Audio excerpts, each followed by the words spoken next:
Ako si Alma Amihan, 70 years old. Taga din. Taga Pulau, Dumangas. Iloilo.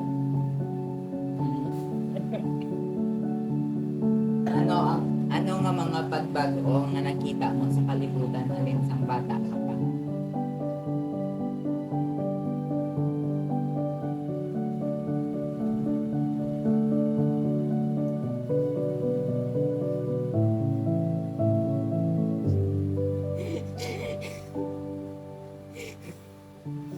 Ang pagbago sa mga kabataan nga sa una iya, tama kalayo kay sa una iya. Padulong pa lang ang bisita, tulukon mo lang na ang mga kabataan sa una iya. Bala na nilang hindi sila mag-intra sa iya sa mga igulang nga mga halambalangan. Kaya tapos ang kultura sa una, tama kalayo. Kaya sa una iya, barato ang mga balaklon, subong mahal. Tapos ng mga kabataan, subong iya. Kinabanan, di na masubo. Cellphone na lang ang cellphone. Tapos, sa iya naman sa panguma, sa una iya makakita pa ang mga tao sa kwarta kay may tanong, may garap. Lagi sa una iya, mamunit ka lang, damo iya pamuniton, manikot ka sa talamnan, may makuha ka nga sudan mo. May mga igi ka pa nga makuha. Kasudaan mo, subong niya, tanan daw halos, tanan bakal. Kalampay sa una iya, bastante. Manikot pa lang sa sapa.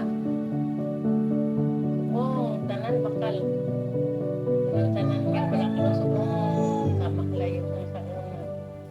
Kaysa una iya, tama ka bastante. Mga kabataan sa una iya, wala pili kung ano lang ang kanon, kung ano lang ara sa lamisa mo lang na. Wala na nagapangita sa kung ano pa. Subong iya, ano subanta.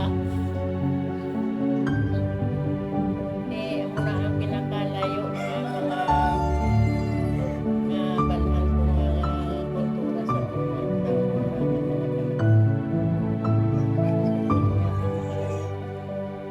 Wala naman makita nga mga estudyante nga nagatanong sa subong may tanong ka na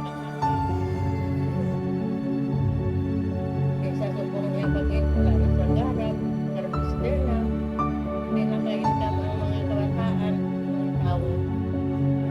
Okay, harvester na ang nagsulod.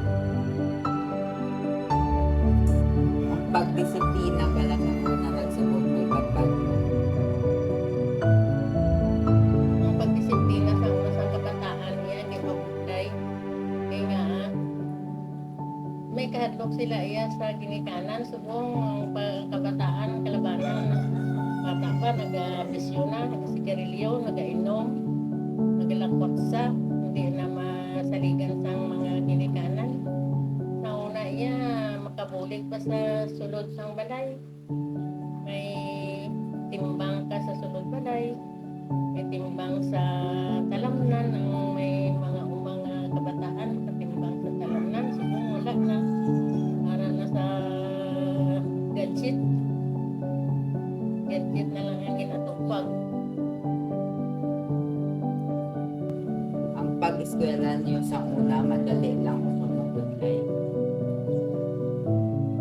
Sa una, may hapos man, may mabudlay man, pero sa subong panahon, siguro tama pagbuday di daw ang ano pala, ang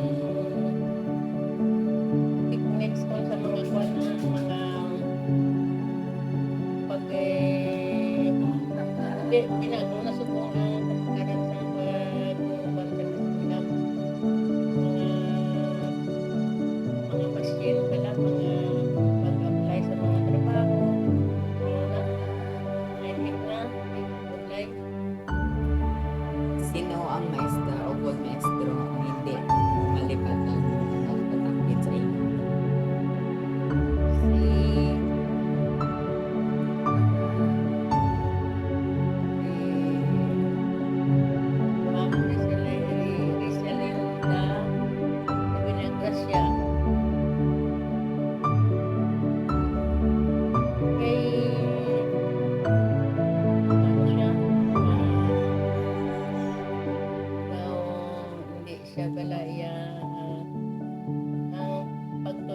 iya daw parehas lang kabataan niya man kami.